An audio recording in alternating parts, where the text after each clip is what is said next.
Bienvenue dans le royaume intérieur. Je suis votre hôte, Julie Deka.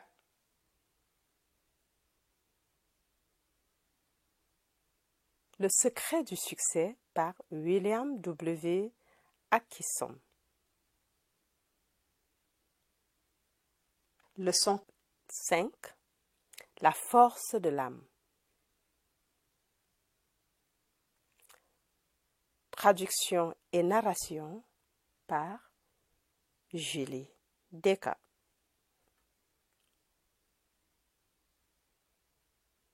La force de l'âme.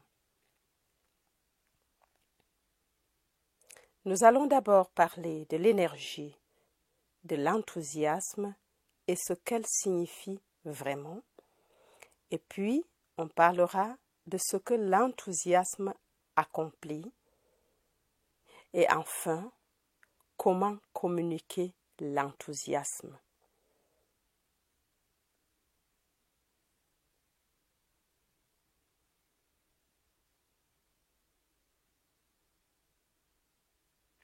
Vous avez souvent entendu le mot enthousiasme. Vous l'avez vous-même souvent utilisé. Mais avez-vous déjà pensé à la signification réelle de ce mot, à sa source, à son esprit essentiel? Peu y ont pensé. Le mot enthousiasme est dérivé du terme grec signifiant être inspiré, être possédé par les dieux, etc. Le terme ayant été utilisé à l'origine pour désigner l'état mental d'une personne inspirée qui semble être sous l'influence d'une puissance supérieure. Le terme signifiait à l'origine inspiré par une puissance surhumaine ou divine, l'extase, etc. Il est maintenant utilisé selon Webster dans le sens de ferveur de l'âme enflammée et allumée, zèle ou intérêt ardent et imaginatif.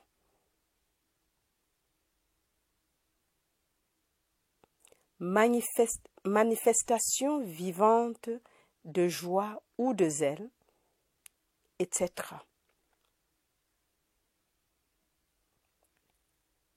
Le mot a acquis un sens secondaire et défavorable dans le sens de zèle visionnaire, ferveur imaginative, etc.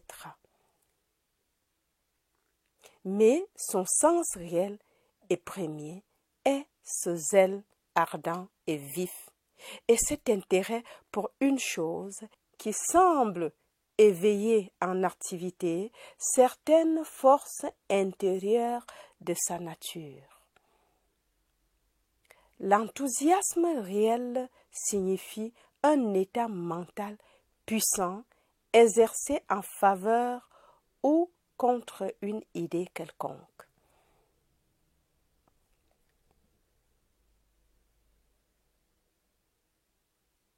Une personne pleine d'enthousiasme semble en effet être inspirée par un certain pouvoir ou être supérieure à elle-même. Elle puise à une source de pouvoir dont elle n'est pas consciente d'ordinaire. Et le résultat est qu'il devient comme un grand aimant rayonnant une force d'attraction dans toutes les directions et influençant ceux qui se tournent dans son champ d'influence. Car l'enthousiasme est contagieux et lorsqu'il est réellement vécu par l'individu, Il devient une source de puissance inductive et un centre d'influence mentale. Mais la puissance dont il est rempli ne vient pas d'une source extérieure. Elle provient de certaines régions intérieures de son esprit ou de son âme, mais de sa conscience intérieure.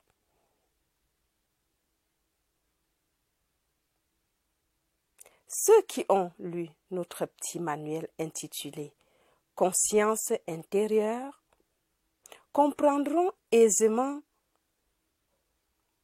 de quelle partie de la mentalité ce pouvoir provient.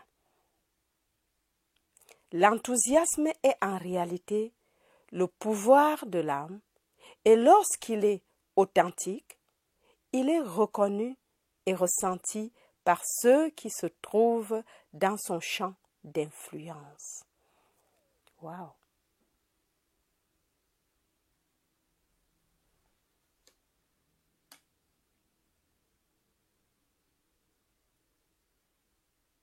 Sans un certain degré d'enthousiasme, personne n'a jamais atteint le succès et ne l'atteindra jamais. Il n'y a pas de pouvoir dans les relations personnelles qui puisse être comparé à un enthousiasme de bon aloi. Il comprend le sérieux, la concentration et le pouvoir, et il y a très peu de personnes qui ne peuvent être influencées à un certain degré par sa manifestation par une autre.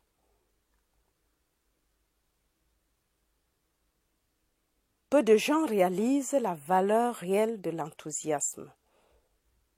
Beaucoup ont réussi en raison de sa possession et beaucoup ont échoué en raison de son absence. Wow. L'enthousiasme est la vapeur qui fait fonctionner notre machine mentale et qui directement accomplit ainsi les grandes choses de la vie. Vous ne pouvez pas accomplir des tâches correctement vous-même si vous ne manifestez pas un certain intérêt pour celle-ci. Et c'est ce qu'est l'enthousiasme.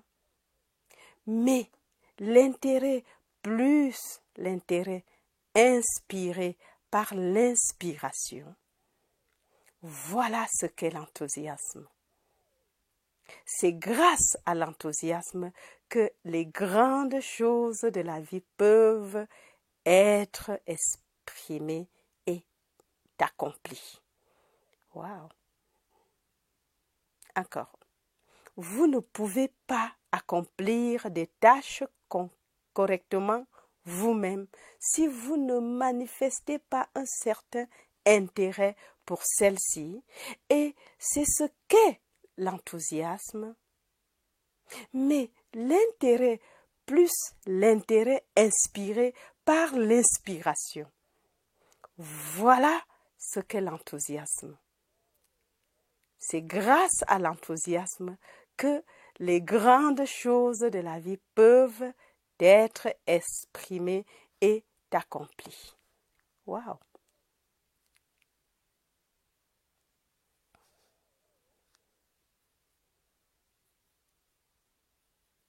L'enthousiasme n'est pas une chose que certains possèdent et d'autres non. Toutes les personnes le possèdent potentiellement, mais seules quelques-unes sont capables de l'exprimer. La majorité a peur de se laisser sentir une chose, puis de laisser le sentiment s'exprimer par une action puissante comme la vapeur d'un moteur. la majorité des personnes ne savent pas comment faire monter la vapeur de l'enthousiasme.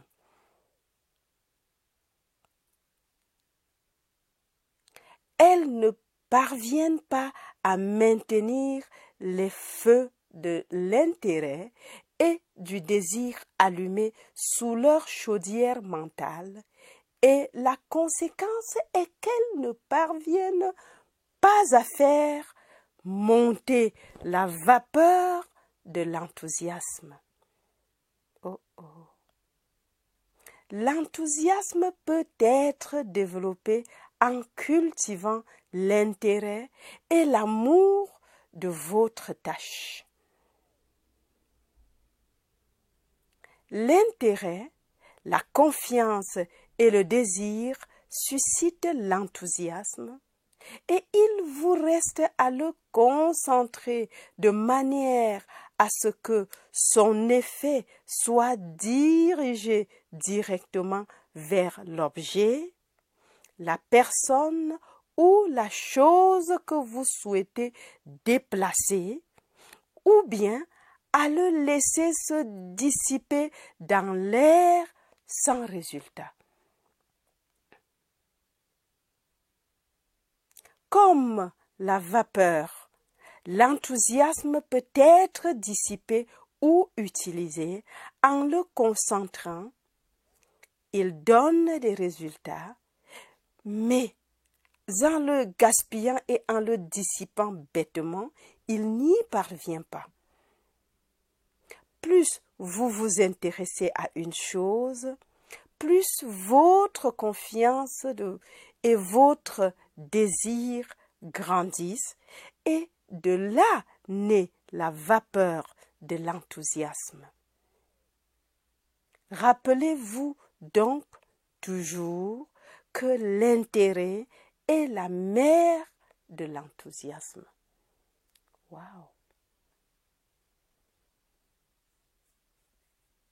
L'homme enthousiaste tend naturellement vers un état d'esprit optimiste, et ce faisant, il diffuse autour de lui une atmosphère d'attente confiante et joyeuse qui tend à inspirer confiance aux autres et qui l'aide dans ses efforts.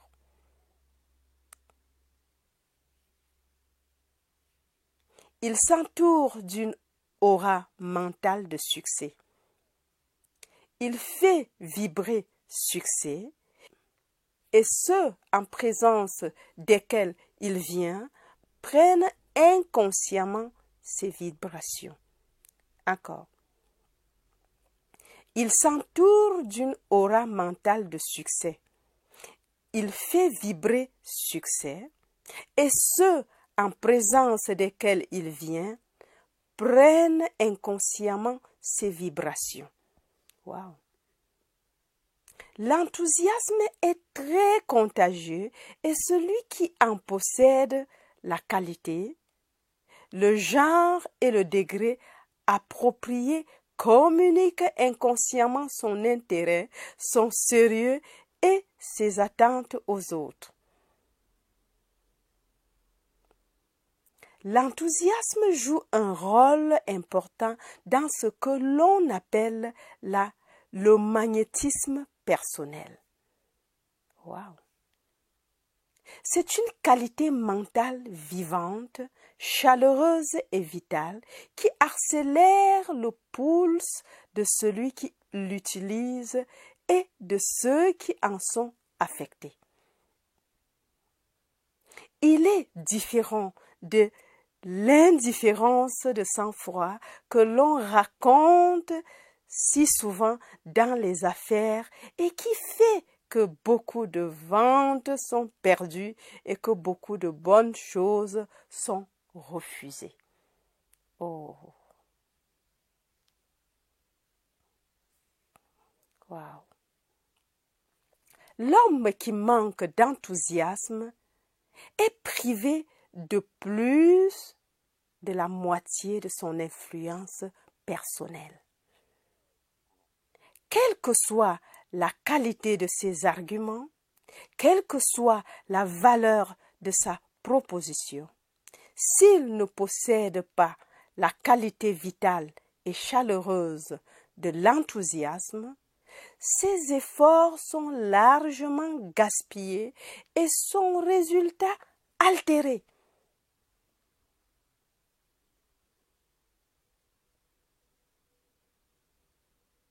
Encore. L'homme qui manque l'enthousiasme est privé de plus de la moitié de son influence personnelle. Quelle que soit la qualité de ses arguments, quelle que soit la valeur de sa proposition, s'il ne possède pas la qualité vitale et chaleureuse de l'enthousiasme, ses efforts sont largement gaspillés et son résultat altéré. Pensez aux vendeurs qui vous ont approché et rappelez-vous comment certains d'entre eux produisent sur vous l'effet paralysant d'une cave humide, tandis que d'autres vous ont fait remarquer malgré vous en raison de leur intérêt et de leur enthousiasme sincère. Analysez l'impression produite sur vous par les différentes personnes avec lesquelles vous avez été en contact, puis voyez quelle est l'influence de l'enthousiasme. Et rappelez-vous ensuite l'effet qu'il produit sur vous-même lorsque vous le ressentez. L'enthousiasme, c'est de la vapeur mentale. N'oubliez pas cela. Waouh!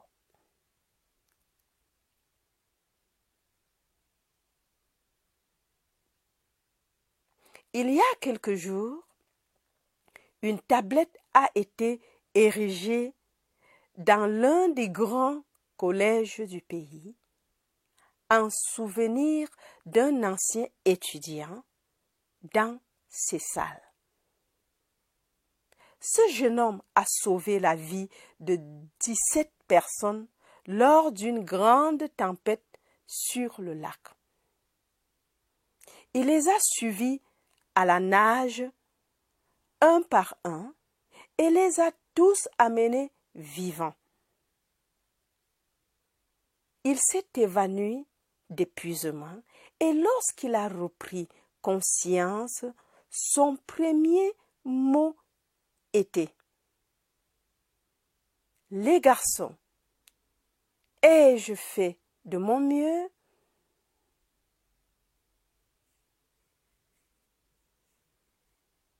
Les paroles de ce jeune homme expriment la grande question qui devrait inciter tout véritable chercheur de succès à vivre et à agir de manière à pouvoir y répondre par l'affirmative. Il ne s'agit pas tant de savoir si j'ai fait tant ou si j'ai fait autant que les autres, que de savoir si j'ai fait de mon mieux. Waouh! Encore, les paroles de ce jeune homme expriment la grande question qui devrait inciter tout véritable chercheur de succès à vivre et à agir de manière à pouvoir y répondre par l'affirmative. Il ne s'agit pas tant de savoir si j'ai fait tant ou si j'ai fait autant que les autres, que de savoir si j'ai fait de mon mieux. Waouh, waouh, waouh!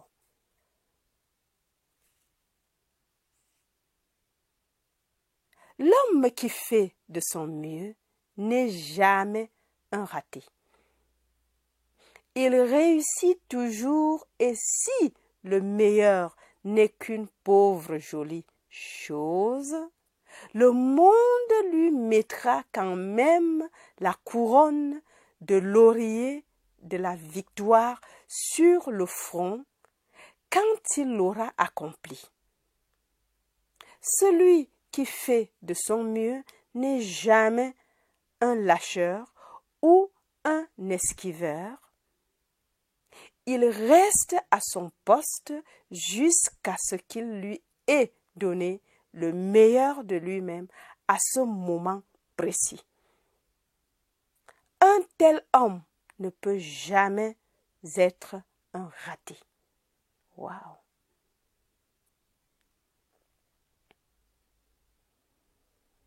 L'homme qui fait de son mieux n'est jamais entendu poser la question pessimiste. À quoi bon? Il ne se soucie pas beaucoup de cette partie de la question. Son esprit est fixé sur l'idée qu'il est à son travail et qu'il ne se contentera de rien de moins que son meilleur. Et quand on est vraiment capable de répondre à la grande question par un honnête « oui », j'ai fait de mon mieux. J'ai fait de mon mieux. Alors, en vérité, il sera capable de répondre correctement à la question « à quoi bon ?» Il est utile d'avoir fait ressortir le meilleur travail en soi, ne serait-ce que parce que c'est un processus de fabrication de l'homme, un développeur de soi. Waouh! Amen. Cette question finale, à quoi bon, semble avoir été inventée par un diablotin pessimiste des ténèbres pour décourager les gens qui mènent les luttes désespérées ou des espoirs déçus. Elle a fait sombrer bien des hommes dans le bourbier du découragement, de l'échec.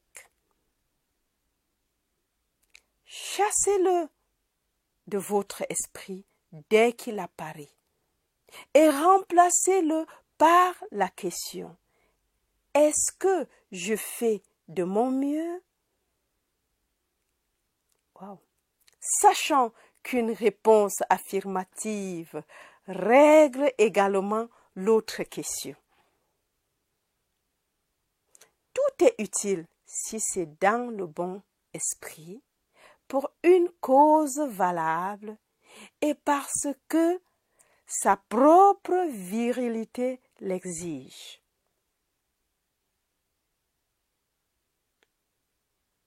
Oui, même si l'on meurt en faisant cela, c'est toujours un succès. Waouh!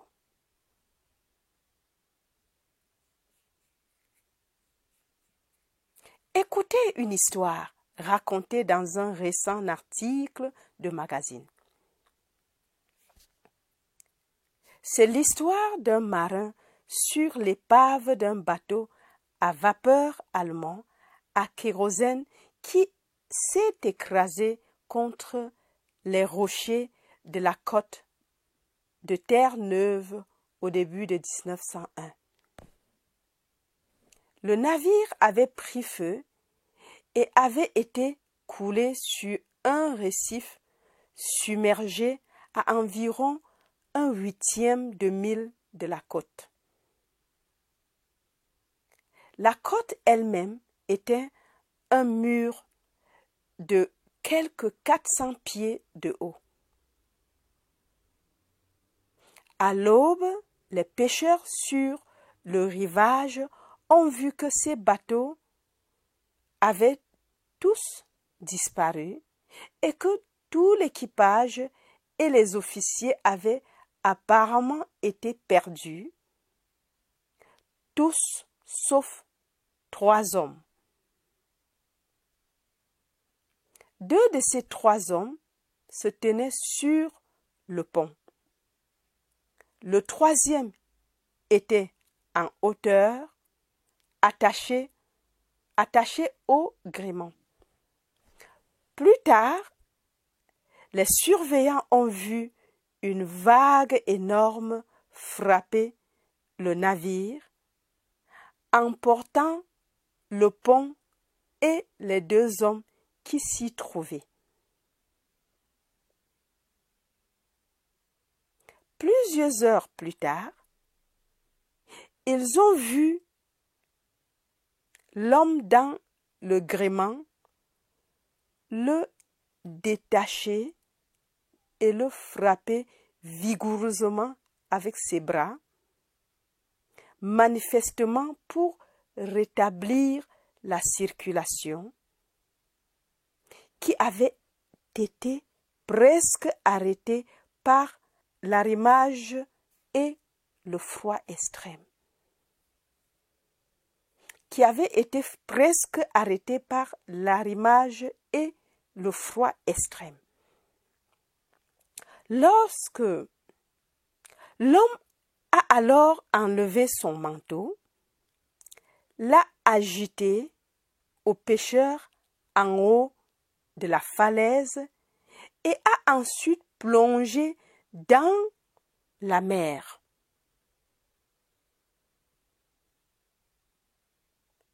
La première pensée fut qu'il avait abandonné la lutte et s'était suicidé. Mais ce n'était pas ce genre d'homme. Il se dirigea vers le rivage et, pour l'atteindre, il tenta à 3 reprises de prendre pied sur les rochers au bas de la falaise. Mais il échoua. Il fut emporté 3 fois par les vagues et finalement, voyant la futilité de ses efforts, il s'éloigna à nouveau vers le bateau. Comme le dit bien le narrateur, lors de cette crise de lutte, 99 hommes sur 100 auraient abandonné et se seraient permis de se noyer. Mais cet homme n'était pas un lâcheur. Waouh!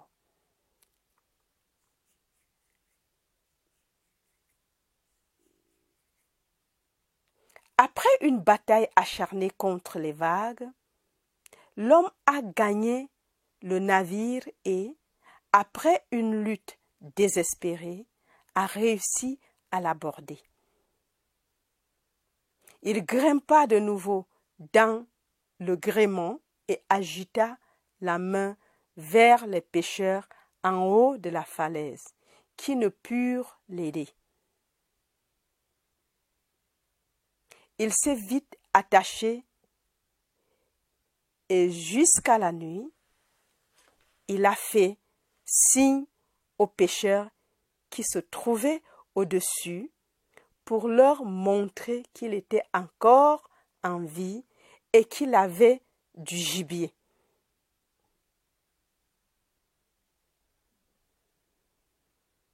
Lorsque le lendemain matin, les pêcheurs ont vu que sa tête était tombée sur sa poitrine,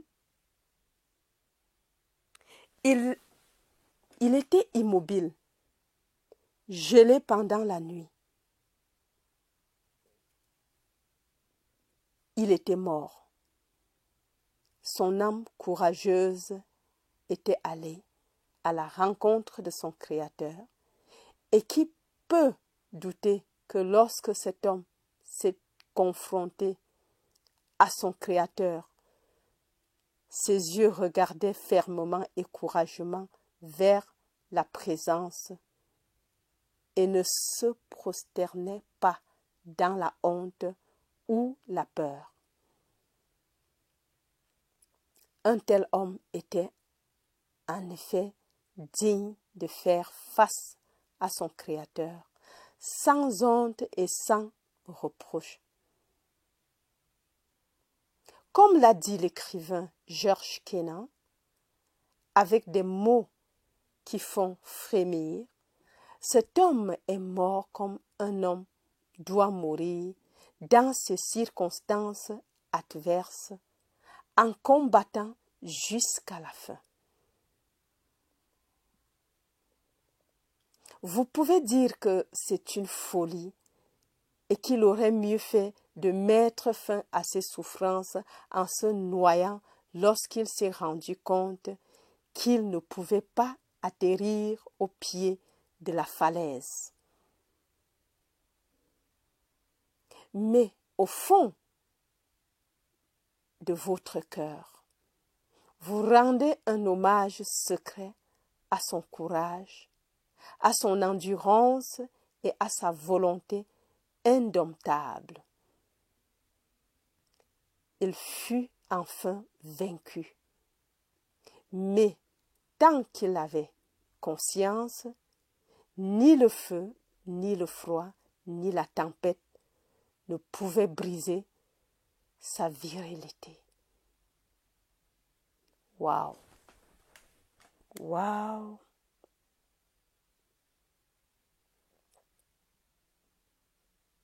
Les causations ont un proverbe favori qui dit: l'héroïsme, c'est l'endurance pour un instant de plus. L'héroïsme, c'est l'endurance pour un instant de plus. Et ce moment supplémentaire fait la différence entre le lâcheur et l'homme qui a fait de son mieux. Personne n'est mort tant que son cœur n'a pas cessé de battre. Et personne n'a échoué tant qu'il y a encore un peu de combat en lui. Et c'est un moment de plus. Et ce un moment de plus est souvent le moment où le vent tourne, le moment où l'ennemi relâche son emprise et se retire battu. Waouh, waouh, waouh. C'est merveilleux. Cette révélation, parfois c'est des choses qu'on pense connaître. Mais lorsqu'on l'exprime d'une autre façon, ça nous motive. Et sans cet enthousiasme, je ne serais pas en train de lire ce livre. Waouh, waouh, waouh. Merci William.